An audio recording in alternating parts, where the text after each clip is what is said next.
Hi, so today I wanted to chat about findings and the different clasp mechanisms that you get. So brought to you by Cape Tools and Jewelry Supplies. The standard clasps that are the most popular are your trigger or lobster clasp because it has got a pear shape to it. Then your Italian or imported clasp that is a bit more of a rectangular shape, and then your bolt ring spring ring. On this little bolt ring is what we call a little clasp plate.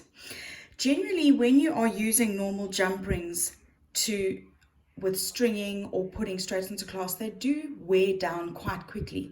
So by having a clasp plate between the clasp on each end does give it a little bit more strength for wear and tear. This is a toggle clasp, which is generally a ring with a bar on it, and this is what we use for stringing. It's quite a cost-effective clasp, generally found in silver and base metals, and it's just a really simple large ring with a T-bar. Other options are also a pearl clasp. So these you get in multiple sizes, in balls and with a texture or a flute or stones, and this generally has a tongue. So this little piece of metal has got quite a spring to it, and it gets pushed into the clasp and then springs out. It has a little tongue there. This is what you generally use for beading with pearls and beads. You also get magnetic clasps that look very similar, and something like that have just got little magnets in them that you open and close quite easily. These are becoming more and more popular for ease of use. Generally, pearl clasp you can get in different strands of 1, 2, 3, 5 strands. Also, a nice cost-effective and easy item in generally silver and base metal is a hook eye set.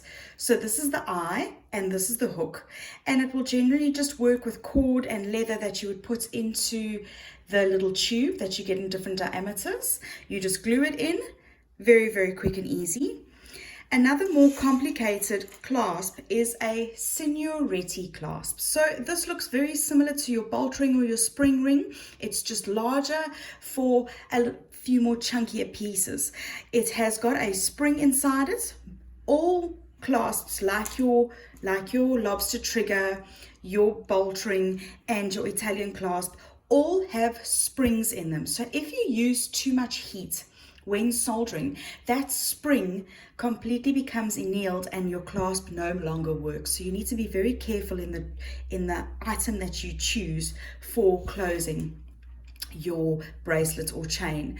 The spring ring you can get by itself in different diameters or with various connections on them, so that you can string pearls or beads or chains, and they generally come from a 10 to 20 millimeter outside diameter. All clasps come in a variety of different sizes, and they are generally measured on the outside width and length without the jump ring. The jump ring also comes in many different sizes, different caratages, outside diameter, inside diameter, and gauge. Now, when they speak about gauge is actually the thickness of the wire. So those are all important to be able to order correctly. And most clasps, you need a jump ring on the front to clip into and on the end. Hope this helps.